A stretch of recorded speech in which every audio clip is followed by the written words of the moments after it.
You are listening to KLRN Radio, where liberty and reason still reign. Most writers and radio show hosts know that to connect with your fans, you need to do more than just write books or record the latest podcasts. There are many different elements that go into forming an online platform, but there are also many hidden traps. To make matters worse, solid advice on how to survive the muddy waters is scarce. In the book Hidden Traps, I talk about some of the important issues of working with an online platform, highlighting traps that could put your physical or internet security at risk or be harmful to your reputation. Are your social media posts just links with a few disjointed words, making you look like someone who can't complete a sentence? Did your new website cost you more than you anticipated? Are you leaking your personal contact details across the web without even knowing it? Then you need Hidden Traps. Hidden Traps is now available in paperback and ebook from a variety of retailers, including Amazon, Barnes & Noble, and Kobo. Visit blackwolfpublications.com for more details. Do you need a car? Been shopping only to be turned down because of bad credit, low credit, no credit, bankruptcy, or divorce? Guess what? Today's your lucky day, because now you can buy a car, truck, or SUV, just about any vehicle. It's true. Bad credit doesn't matter. No credit doesn't matter. Bankruptcy or divorce, it just doesn't matter. As a matter of fact, your job is your ticket to your new vehicle. We're Auto Credit Express, and we've helped thousands of people just like you. Antonio H. told us, great company, got me connected, and the day I went in, I drove off in the car I wanted. 100% worth your time. Need a car? Get started now and drive off as early as today. Just text FINANCE, FINANCE, to 357-911 right now to get started. That's FINANCE, FINANCE, to 357-911. Auto financing the easy way. Text FINANCE to 357-911. KLRN Radio has advertising rates available. We have rates to fit almost any budget. Contact us at advertising@klrnradio.com.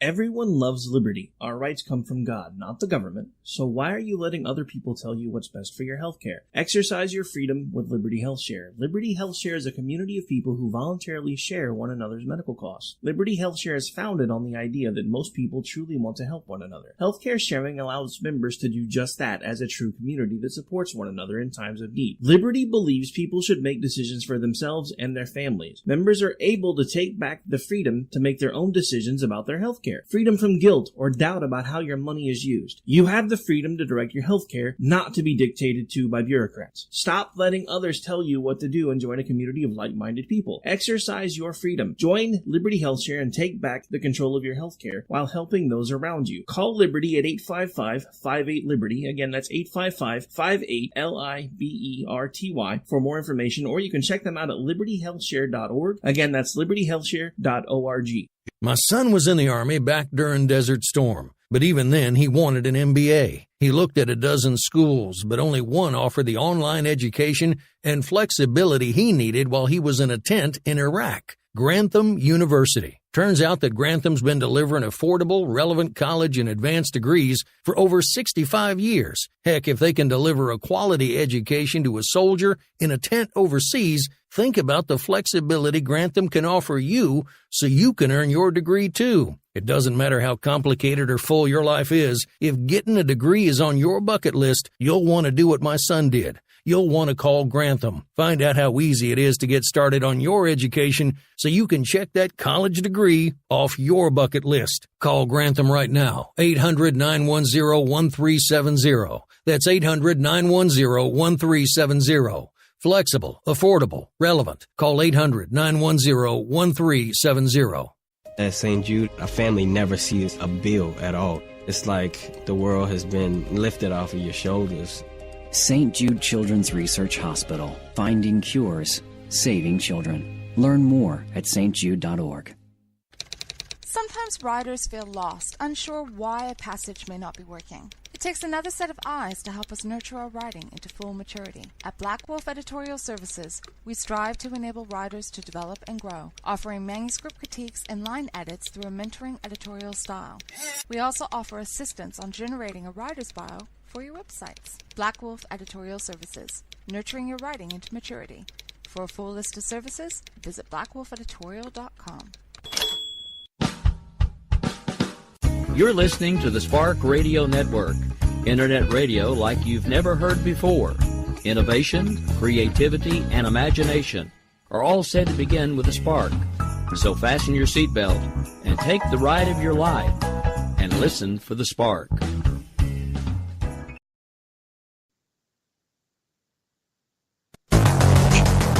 It's time now for the Conservative Curmudgeon Radio Show. Now, here's Grouchy.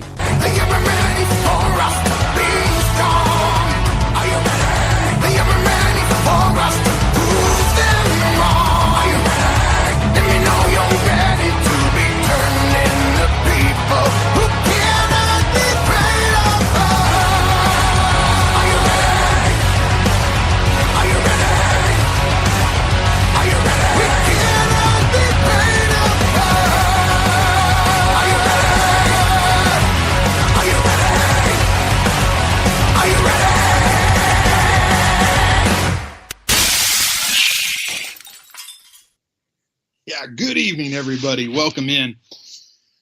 It is the Conservative Curmudgeon Radio Show, and you are here with the Grouch. We are going to take care of a couple of little housekeeping things real quick here. We're going to start off. I'm going to lead off right now. I'm going to give you the call-in number. We're going to open it up in just a few minutes. Give me about 5 minutes, Rick. We'll open it up, and if you want to call in, you can call in. I don't care what you want to talk about. It's all good. It can be something I'm discussing. It can be something you want to discuss. We'll go at it, whatever it is. The number is 405-266-1591. That's 405-266-1591. Now, before we get rolling into the program, I want to remind you that coming up right after me, just like every other Wednesday night, is FUBAR with Polita Bunny and Orty Packard. And they will be followed by Robinson and Wright with Rick and Dan, and then America Off the Rails with Rick. That is still accurate, correct, Rick? Si, senor. Si. Very good. So no programming changes that I was unaware of. That is also a good sign of things. Anyway, I'm gonna roll the notes a little backwards because there was something that I ended up liking a whole lot more than I thought I was as I started reading them. So bear with me as we go a little bit backwards here. Again, the number, if you want to call in, is 405-266-1591. So we're going to kick the program off tonight. We're going to talk about the imploding left because the media won't cover it. They won't even tip the hand that there might be something going on inside the Democratic Party.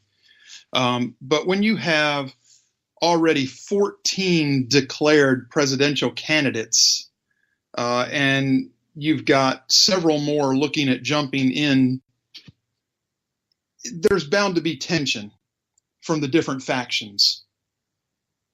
So just yesterday, House leaders had to pull the plug on plans to vote on a key budget measure. They wanted to get it done this week, but it's looking like it's not going to happen in the face of sharp opposition from both progressives and moderates, though. This revolt over legislation to set federal spending is a setback for Speaker Nancy Pelosi and her deputies on the eve of their 100-day mark in the majority. And it really throws a blanket on, how things look for them and as far as how they'll resolve a slew of ugly funding battles later this year. Democrats decided to punt a vote on the budget bill after both corners of their caucus, the Congressional Progressive Caucus and the moderate Blue Dog Coalition, warned they had enough muscle to tank the bill on the floor if it didn't go their way.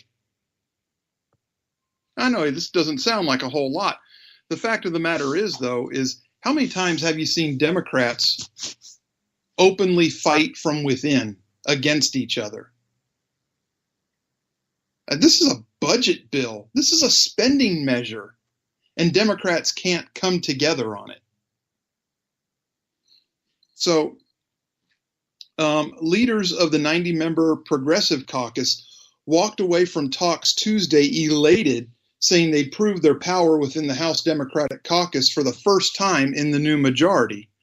This is a big victory in that it became clear that without real strong progressive inclusion into the process of a bill, we're not going to be able to get there. CPC co-chairwoman Pramila Jayapal of Washington told reporters, we have to make sure our priorities are taken into account. Not that any of this matters because it's never going to make it past the Senate as is anyway, but the House Budget Committee Chairman John Yarmuth of Kentucky, who has been leading negotiations, said it wasn't the ultimate defeat, adding that Democrats will still need to tackle the problem in the coming weeks to avoid massive spending cuts from a decade-old sequester law. Oh, gee, I wonder who put that in place. Yarmuth and other top Democrats did notch a small budget win on Tuesday as the House agreed to take a procedural step that will pave the way for the rest of this year's spending process, and it establishes a ceiling of nearly $1.3 trillion for writing the fiscal 2020 spending bills. I'm sure they're just thrilled about that. Just thrilled. But the failure to coalesce around a broader agreement seen as a basic function of the majority puts bigger decisions of how they're going to handle looming battles over budget caps into question. And bipartisan talks on avoiding the sequester cuts got underway earlier on Tuesday. Pelosi spoke with Senate Majority Leader Mitch McConnell around noon about how they can find a way to reach a broader agreement to give federal agencies a budget boost before the 11th hour. Still, the Democrats' stumble comes at an inopportune time for the caucus, one day before lawmakers head to their annual retreat to celebrate their first 100 days in power and strategize on their agenda going forward. Representative Dan Kildee of Michigan said it definitely makes it harder heading into the retreat after halting the budget debate. This is the hard part about being in the majority. I think we'll get there, but it's not easy. At the end of the day, we got to show we can govern, he said. We got to show, because all the best congressmen use proper grammar. So senior Democratic aides were insistent that they could have secured the votes if they needed to, but Pelosi and House Majority Leader Steny Hoyer decided to avoid unnecessary arm twisting. This is where Nancy steps in and says, you're going to vote for this the way I want you to vote for this, or there's going to be no funding for the projects in your district. So we're going to find out where Nancy comes down on this, because she is the muscle behind the hustle. So problems with the bill emerged last week when the Progressive Caucus leaders warned Yarmuth that they would not support this budget and its numbers. This week, Jayapal and her co-chief Mark Pocan, I don't know how he says his name, he's from Wisconsin, said they were ready to deploy the full weight of their 90-member group to reject the legislation, which they said favors the Pentagon over domestic programs. Pocan said or suggested that some of the blame could be pinned on Democratic leaders for failing to reach out earlier to the Progressive Caucus. He said, I think if leadership had maybe talked to a broader spectrum of members to begin with and not just worry about the folks who vote wrong on motions to recommit, they would have had a better outcome. Meanwhile, members of the moderates, the Blue Dog Coalition, privately raised their own problems with the bill, which they said was far too expensive. The system is broken, and somebody has to be the adult in the room and try to get us back on track, Representative Stephanie Murphy said, co-chairwoman of the Blue Dog Coalition. She said the focus had been largely on the progressives, with Jayapal and Pecan pushing their amendment, which would have drastically increased domestic spending to match the Pentagon's budget.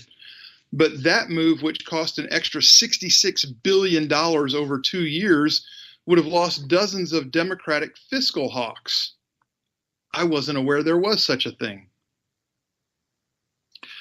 Democratic leaders have agreed to put that amendment up for a vote, but it would have been a big political gamble because the party's centrists had warned that they would oppose the additional money when the government deficits are already set to exceed $1 trillion this year.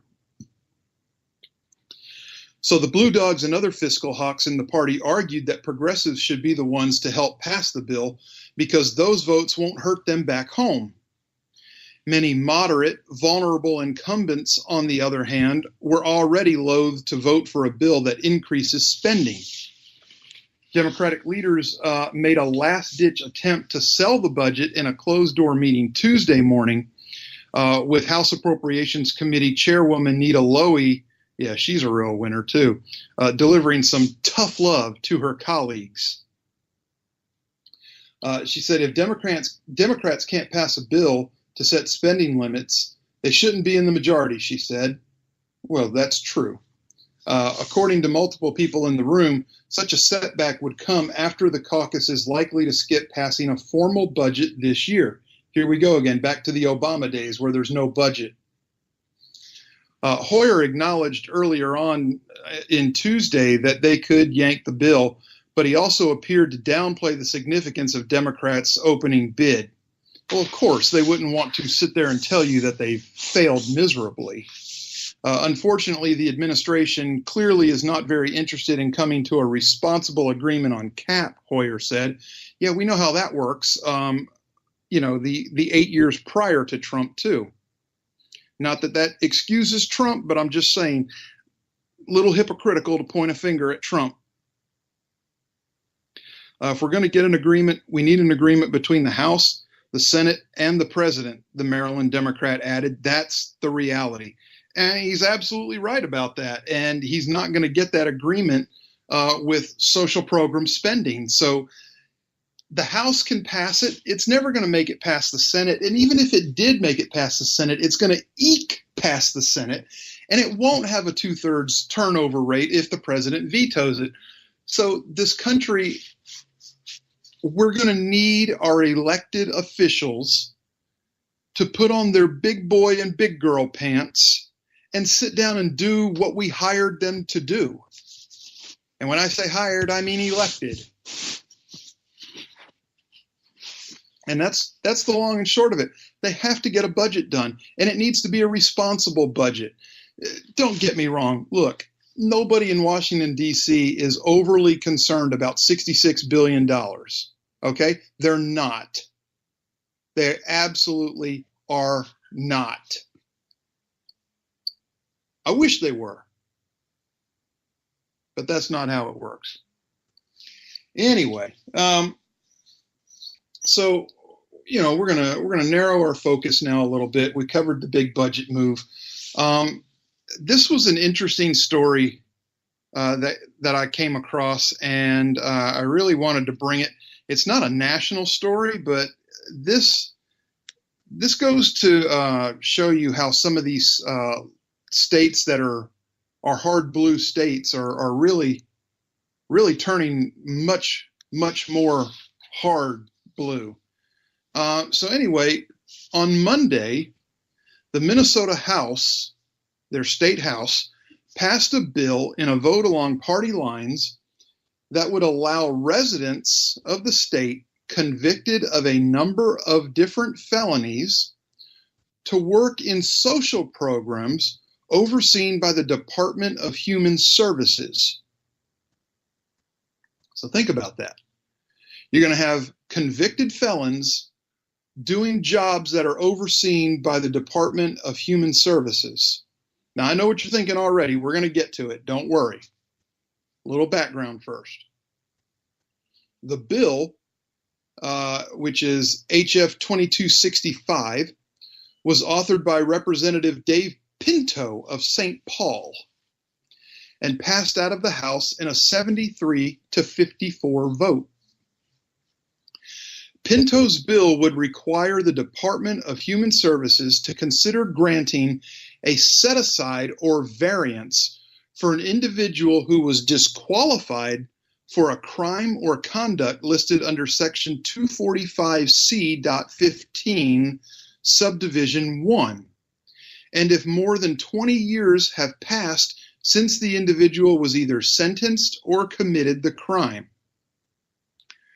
The bill would apply to positions that require a DHS background check, such as personal care attendants, services for Minnesotans with disabilities, non-emergency medical transport drivers.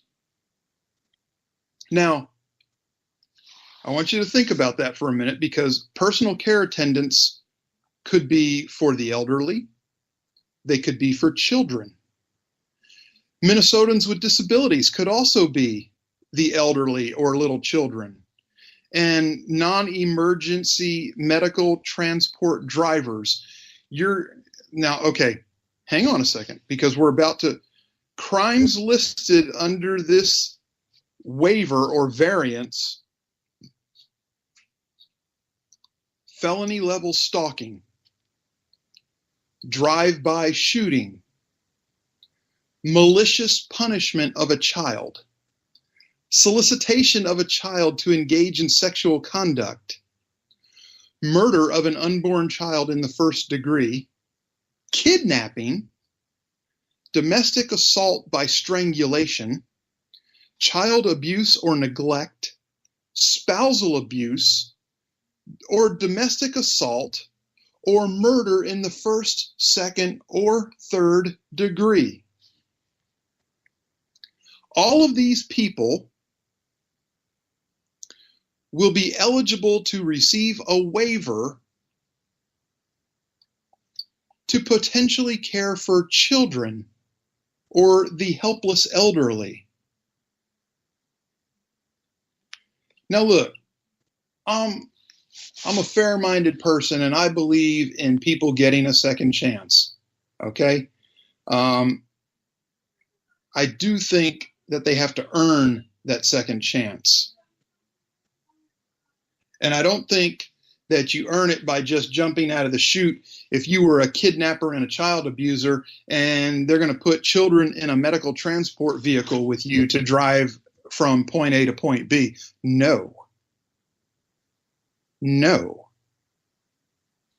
I'm sorry, my child would not get in a vehicle like that. And where is... So hang on. We'll get into some more discussion here. Deputy Minority Leader Ann New of North Branch noted that these crimes would fall under the crimes that must be considered for a set-aside or variance. This bill opens the door to allowing murderers and child sex offenders to work alongside Minnesota's most vulnerable citizens with no guarantees or safeguards that they have been rehabilitated and ready to rejoin the workforce. Though she does point out that there are some crimes that are exempted in the bill, such as criminal sexual conduct. Too often this session, Democrats have been focused on restorative justice by any means necessary, even if it puts law-abiding Minnesotans at risk.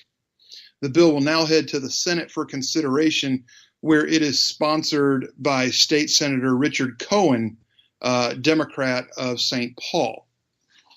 Now, this bill will likely pass, and I'm sure it will be signed. I don't like where this goes. If there's one incident that arises from this bill, it's one too many. You're putting literally a fox in charge of the hen house here. You're setting the fox in the hen house and trusting that the fox has been rehabilitated and won't eat the hens, won't kill the hens, won't beat the shit out of the hens. I just don't like this. There's too much that can go wrong with this. Too much. And, you know, what are they going to do? What exactly are they going to do about it? Anyway, in a huge slap, moving on, hang on. Yeah, here we go. Well, there we were. Okay, here we go. Moving along, we're going to do this one real quick, and then we'll go to the commercial break. Chris Jagger, the younger brother of Rolling Stones legend Mick Jagger, said his brother is doing okay after undergoing emergency heart valve replacement surgery last week in New York City. What was so special about that? Well, the special part is that Chris took a swipe back at the motherland by saying that at least Mick has not got to wait in line for the NHS, the government-run National Health Service in Britain. Jagger, 75 years old, of course, is the frontman for the Rolling Stones and considered one of the greatest rock and roll bands ever. Hang on. We have a question here? Okay, I'll tell you what. Let's hold that question till after the break. Let me finish this, and when I come back, we'll address that question. Bingo. Yeah, I like that.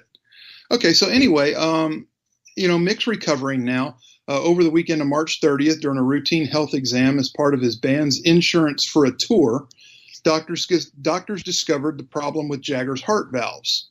He was quickly scheduled for surgery and opted to bypass the NHS, where because of his age, he would have had to wait and possibly been deemed not worthy of the service. Yeah, Sir Mick Jagger could have been deemed unworthy of the service because of his age. Speaking with Sunday People magazine, Chris Jagger said Mick is doing okay. I spoke to him and he's good. It just showed up on the scan, so it could happen to anybody, you know. He said with Mick, it came on a checkup. He said he's had a few issues himself. At least he doesn't have to wait in line for National Health Service. After the successful surgery, Mick tweeted, "Thank you everyone for all your messages of support. I'm feeling much better now and on the mend. Also, a huge thank you to the hospital staff for doing such a superb job." According to Dr. Mark Siegel, an NYU professor of medicine and Fox News medical correspondent, Jagger underwent a transcatheter aortic valve replacement. The TAVR has become so successful and reliable, usually with minimal side effects, that is now taking the place of more traditional and invasive surgery. It's truly a miracle of modern medicine, Siegel said, and a testament to our bioengineering capacities. It will save millions who would otherwise have died from failing heart valves or complications of the surgery. Now, the average unadjusted total in patient hospital cost for a TAVR is $60,000, which sounds very reasonable for that kind of surgery. A surgical aortic valve replacement is right in the same ballpark. Medicaid and Medicare cover TAVR for the most severe patients. By comparison, a heart bypass costs an average of $117,000.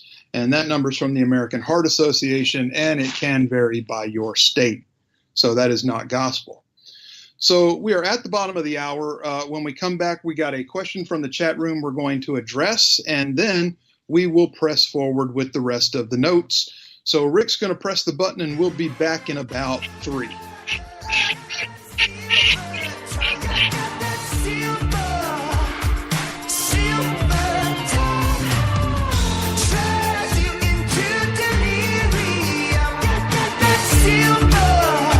Got that silver tongue like was in the Army back during Desert Storm, but even then he wanted an MBA. He looked at a dozen schools, but only one offered the online education and flexibility he needed while he was in a tent in Iraq. Grantham University. Turns out that Grantham's been delivering affordable, relevant college and advanced degrees for over 65 years. Heck, if they can deliver a quality education to a soldier in a tent overseas, think about the flexibility Grantham can offer you so you can earn your degree too. It doesn't matter how complicated or full your life is. If getting a degree is on your bucket list, you'll want to do what my son did. You'll want to call Grantham. Find out how easy it is to get started on your education so you can check that college degree off your bucket list. Call Grantham right now. 800-910-1370. That's 800-910-1370. Flexible, affordable, relevant. Call 800-910-1370.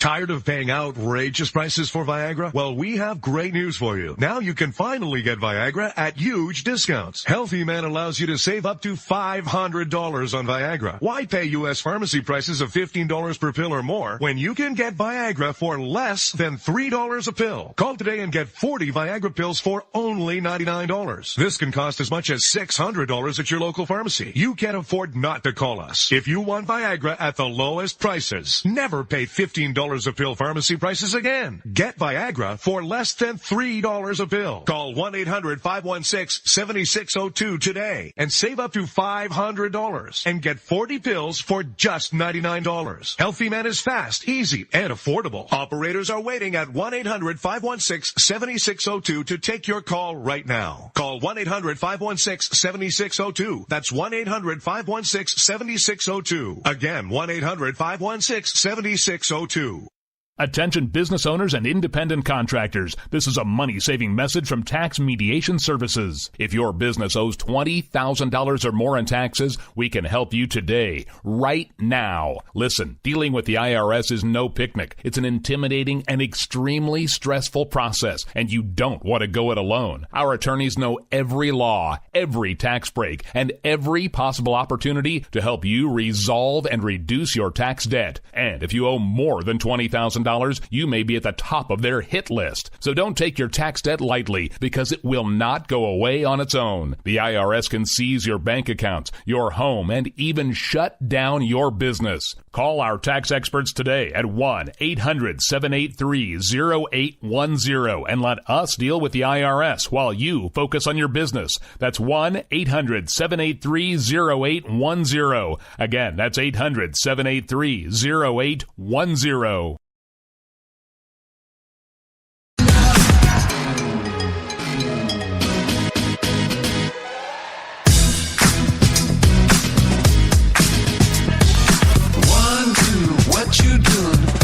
Jumping through some hoops, wanna get my body loose, wanna tell you what to do. I've been running out of bounds like an animal struggling, looking for a diamond. I'm trying, I'm fighting, riding in the rhythm now. I just wanna stay up all night, wanna stay up all night,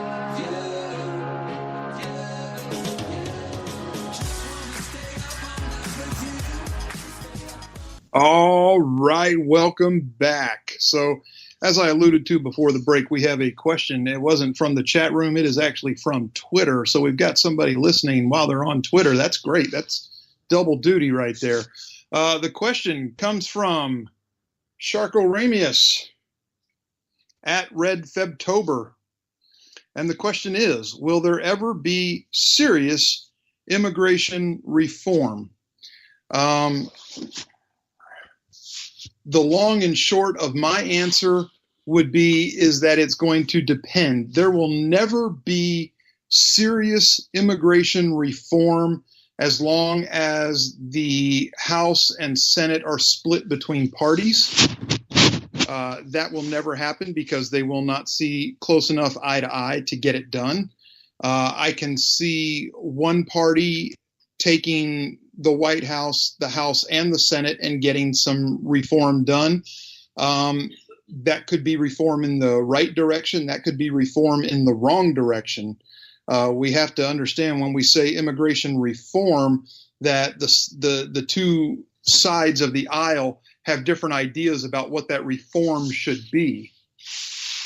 So the quick and easy answer is if we end up with 6 more years of Trump, which by looking at the clown car atmosphere of the Democratic candidates already, I would, short of Trump blowing his own package off, I think there's a chance that during his presidency we could see some serious immigration reform. And I just don't, it's one of those things. You just you hold your breath. You wonder if they'll do the right thing. They all know what the right thing is. They just don't want to do it. And they don't want to do it because Trump wants to do it. So again, it just, it is what it is, but it ties right into this next story. So thank you for the question. Acting White House Chief of Staff Mick Mulvaney told Fox News on Sunday that Mexico has done more to crack down on the illegal immigration crisis during the last week than House Speaker Pelosi and the Democrats have done since seizing power of the House. The president gave Mexico a 1-year warning this past week, to which Fox's Bill Hemmer properly asked, why wait a year? But Mulvaney answered him. He said, keep in mind, I think that word about waiting a year dealt with drugs. There's a couple of different things he said this week, which is we need to help right away on the migrant crisis, on illegal immigration, folks coming across the border from Mexico. We also have another long-term issue with Mexico on drugs, like immigration's not a long-term issue. It is. So anyway, that I think if you go back and look at his statement, he said we need help within the next year on drugs, Mulvaney said. So interesting on that. The good news is that in the last week, just like they said, Mexico has really stepped up efforts for the very first time. They are preventing people from coming in on their own southern border down towards Guatemala and Honduras. And they are also accepting more of the folks that cross into the United States back into Mexico. So,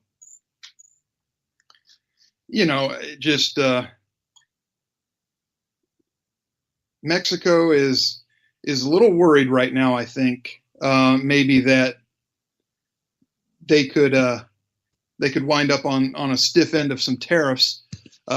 They don't want to get into that war with the United States because even though it would cost our economy money, it's going to cost theirs a whole lot more. So, it's real hard to imagine Nancy Pelosi and the Democrats doing the right thing on immigration. They just don't seem to have it within them. I don't.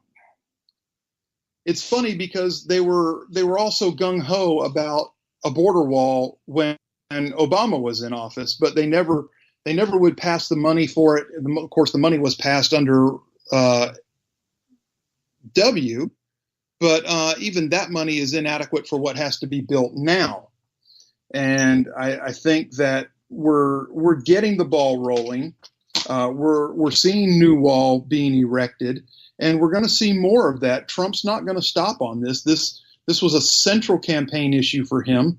He's going to drive this thing for as long and as hard as he can to get the money he needs. And as well he should. It's an issue that if you look at every poll, is the people in this country are swinging his way on this issue. Maybe not to the same degree, but they agree that the border needs to be addressed and that the flow of people over the border needs to be addressed. And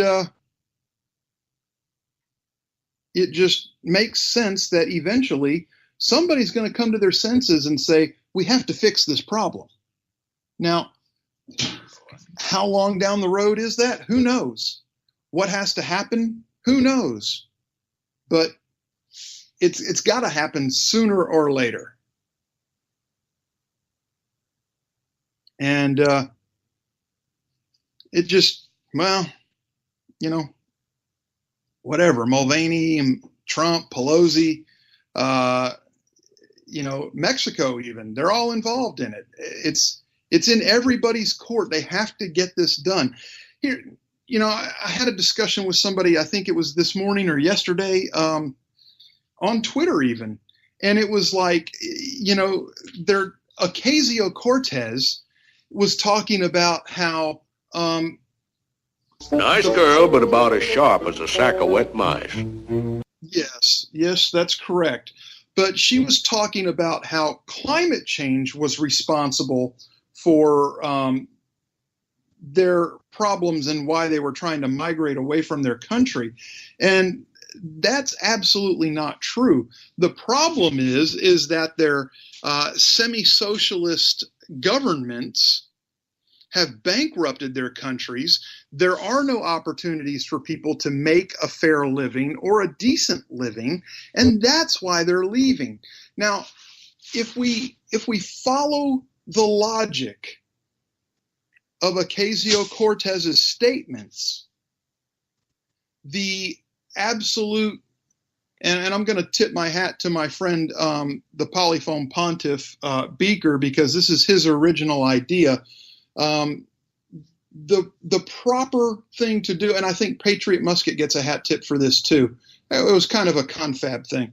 Anyway, the proper thing to do for the United States would be to go to these countries, take over, and implement our financial model in their countries and put them on the path that we're on.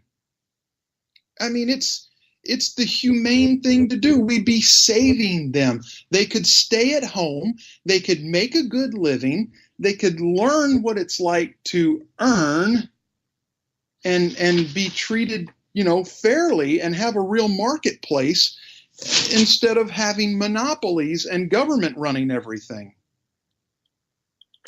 So, there's been a threat made to cut off aid to Central American countries that don't stop these people from trying to come across the border. I don't think that's going to help anything.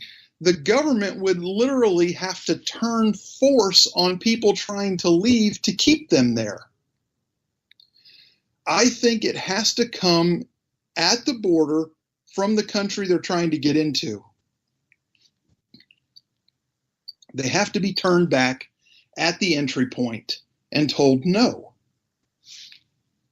But, again, I understand the humanity side of things.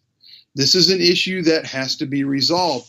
We would prefer that they resolve it on their own by embracing capitalism and an open market and an honest, at least a more honest form of government and taxation, which is theft. But, I mean, here nor there. It pisses me off that there are people in Congress who are talking about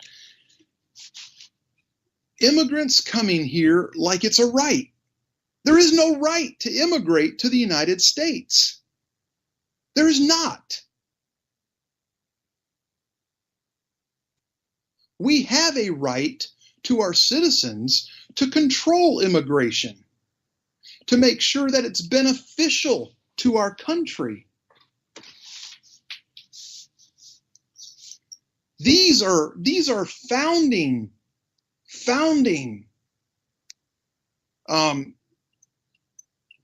what's the word I'm looking for? Values, I guess. It's killing me because this is a topic that I have talked on so many times already, and the Democrats, all they try to do is shuffle the deck of cards, put them in a different order, and then move the goalposts to keep you from being able to flip the card through the goalposts. It's the same game over and over and over. Oh, we're putting children in cages. Well, that's an Obama policy. And they're not cages. Don't even be fooled by their terminology. It's just ignorant and disingenuous of them to try to put it that way, especially considering it's their party that made it happen. So, anyway, related topic. On Monday, a U.S. judge issued an injunction halting the Trump administration's policy of sending some asylum seekers back across the southern border to wait out their deportation cases in Mexico. The ruling is slated to take effect on Friday, according to the order by U.S. District Judge Richard Seaborg in San Francisco. The preliminary injunction will apply nationwide. The ruling removes, at least temporarily, a controversial Trump administration strategy aimed at slowing a flood of immigrants, many of them families from Central America, that swelled last month to the highest level in a decade. Why are they doing this? Well, because they know that these judges are making these decisions despite the fact that the president, via Congress, has been granted constitutional authority to make these decisions about who can and cannot immigrate. It's a power enumerated by Congress to the president. Now, all of a sudden, Congress doesn't like it because they don't like the president. Well, guess what? Congress has the power to take that back. But can they agree? I don't think so. I don't think they can agree at all. But here nor there, that's what's going on.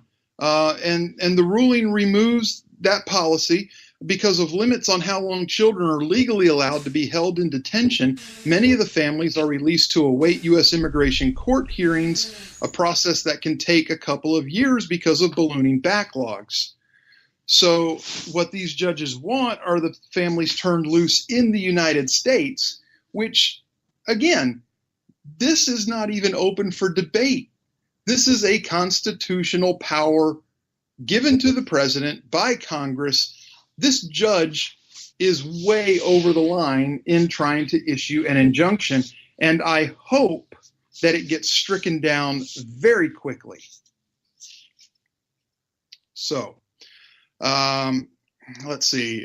Department of Homeland Security said last week it planned to expand the program of, as far as holding and shipping back migrants that were awaiting deportation hearings. U.S. Department of Justice spokesman declined to comment. The White House did not immediately respond with a comment. Seaborg said his ruling turned on the narrow question of whether the Trump administration had followed administrative law in implementing the policy. He followed the law of the last president. The policy has been in place since then. If it wasn't illegal then, why is it illegal now? So the legal question is not whether the MPP is a wise, intelligent, or humane policy, or whether it is the best approach for addressing the circumstances the executive branch contends constitute a crisis, wrote Seaborg. The judge said the government shall permit the 11 plaintiffs in the case to enter the United States beginning on Sunday. He said the government still retained the right to detain asylum seekers pending the outcome of their case. MPP was rolled out in January. The government argued that it was needed because so many asylum seekers spend years living in the United States and never appear for their court hearings before their claim is denied and an immigration judge orders them to be deported. Now, MPP was based on a decades-old law that says migrants who enter from a contiguous country can be returned there to wait out their deportation case, although the provision had never been used in the way the administration has applied it. So, oh my God, he actually just followed the law, and this is a problem for the courts. Imagine that. He followed the law, and it's a problem for the courts. You starting to see a pattern here, folks? What the hell's going on? Apprehensions by border agents are on track to top 100,000 in March. the highest level in a decade. We'll have those numbers shortly. I'm sure they're tabulating them already. The illegal border crossings were higher in the early 2000s. Most of those apprehended at that time were single men, often from Mexico. Gabriela Orellana, 26, an asylum seeker from El Salvador, who was scheduled to have her first hearing on Tuesday, was delighted by the news of the judge's ruling. You think? She says, I'm crying for happiness. And she's not even one of the plaintiffs in the case. She said she fled El Salvador with her 8-year-old daughter and 6-year-old son after she was shot by a gang member. Well, she wasn't shot too badly if she fled. She's been in Tijuana since January and has waited nearly 2 months for her first interview with U.S. immigration authorities. Again, bleeding heart stories do not make this our problem as a nation. Do I feel badly for her? Yes. She can be returned home. The government can turn things around where she is from and make it possible for her to exist in her home country. You want to see the biggest way to shut the border down? You don't even have to shut the border down. You can leave the border open. You want to kill the traffic? You want to kill traffic at the border? I'll tell you exactly how to kill traffic at the border. Eliminate social programs for non-citizens and eliminate welfare for non-citizens. You want to immigrate into the United States? You have to come in and you have to be able to support yourself and your family, and you don't get benefits. You can't even think about qualifying for benefits for the first 10 years in the United States. And you have to pursue citizenship too. And I would even put a language requirement on it, because I would be that jackass president that declared English our national language finally. Now, that's how I would solve that problem. Last thing, we're short on time.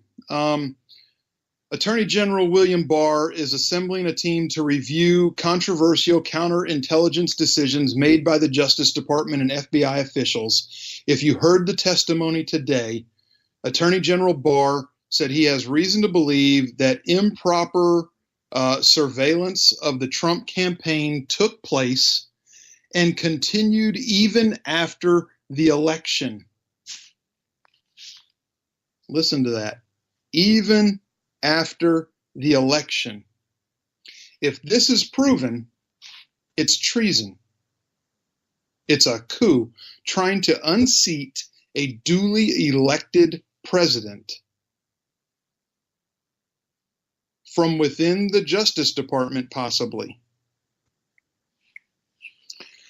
Barr said he's reviewing the conduct of the investigation and trying to get his arms around all aspects of the counterintelligence investigation that was conducted during the summer of 2016. He said he will not speak yet as to why he's doing this and what evidence is prompting him to do this. Lindsey Graham, Senator Graham, member of the Senate Appropriations Committee, has already pledged to pursue the issue in the Judiciary Committee he leads. He said once we put the Mueller report to bed, once Barr comes to the committee and takes questions about his findings and his actions, and we get to see the Mueller report consistent with the law, we're going to turn to finding out how this thing got off the rails. I call shenanigans. That's later.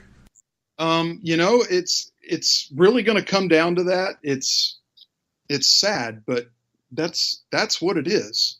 That's exactly what it is. So anyway,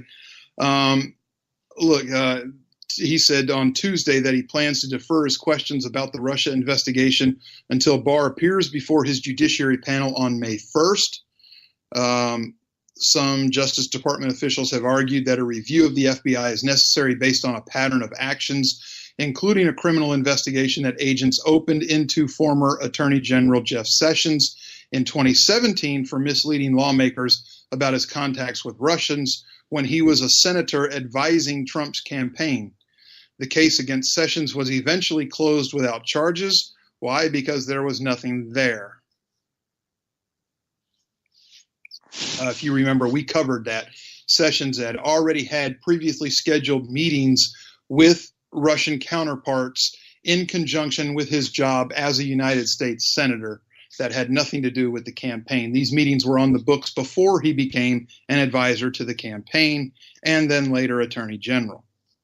So, again, we just have to give it time and see where it all falls out and where it's all going to land. But at least we have an Attorney General that's willing to get in and do this.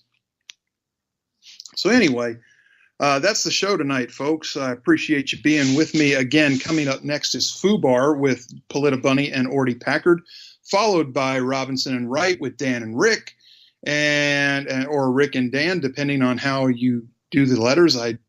I'm drawing a blank on that now. It's R and W, isn't it? What's that? If you do first names, alphabetical is fine. That's why it's R and W, because we do the last names. Robinson and Wright. Okay. So that would be Rick and Dan. Yeah. Okay.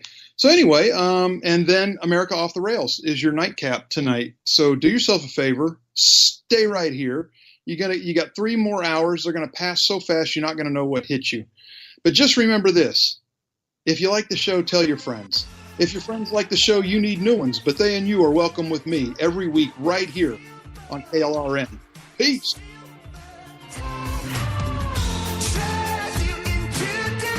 I hate this claim. Nothing else here. The medications don't work. I've been here for 7 years. Here's to us. Here's to love. All the times that we messed up. Here's to you. Feel the grass. 'Cause the last few nights have kicked my ass. If they give you hell, tell them go fuck themselves. Go fuck themselves. Here's to us. Here's to us. Here's to us. Here's to us. Here's to love. Here's to everybody will. Here's to us. Here's to love. Here's to us. Here's to us.